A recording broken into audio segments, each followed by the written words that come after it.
প্রয়াত অভিনেতা সুশান্ত সিং রাজপুতের সঙ্গে সম্পর্ক ছিল সারা আলি খানের, তবে তা বেশি দিন টেকেনি।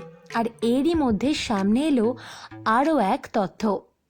জানা গেল সারা নাকি তার সৎ মা অর্থাৎ করিনা কাপুরের ভাইয়ের সঙ্গে সংসার পাততে চেয়েছিলেন। হ্যাঁ, এটাই সত্যি। আজকে আমরা এই বিষয়ে কথা বলবো আপনাদের সঙ্গে, জানাবো বিস্তারিত। তার আগে আপনারা যারা Sharmila show house YouTube channel থেকে ভিডিওটি দেখছেন তারা চ্যানেলটি সাবস্ক্রাইব করুন এবং বেল আইকন প্রেস করুন। যারা Sharmila Maity official Facebook page থেকে দেখছেন তারা পেজটি ফলো করুন এবং ভিডিওটি শেয়ার করুন।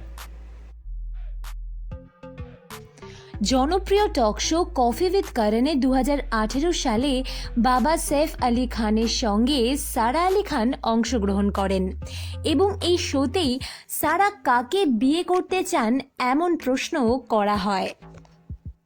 আর এই প্রশ্নের উত্তরেই সকলকে তাক লাগিয়ে দেন অভিনেত্রী।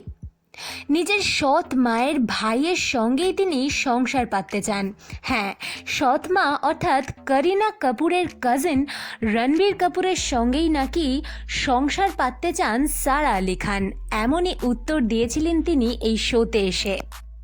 অন্যদিকে তিনি বলেন যে কার্তিক আরিয়ানকে তিনি ডেট করতে চান। সারা বলেন যে রণবীর কাপুরের সঙ্গেই তিনি সংসার করতে চান। সারার মুখ থেকে এই উত্তর শুনে প্রথমে খানিকটা ঘাবড়েই যান সৈফ, তবে সবার সামনে কিন্তু তিনি এই বিষয়ে কোনো মন্তব্য করেননি। এই বিষয়ে আপনাদের কি মত অবশ্যই কমেন্ট করে জানান আমাদের।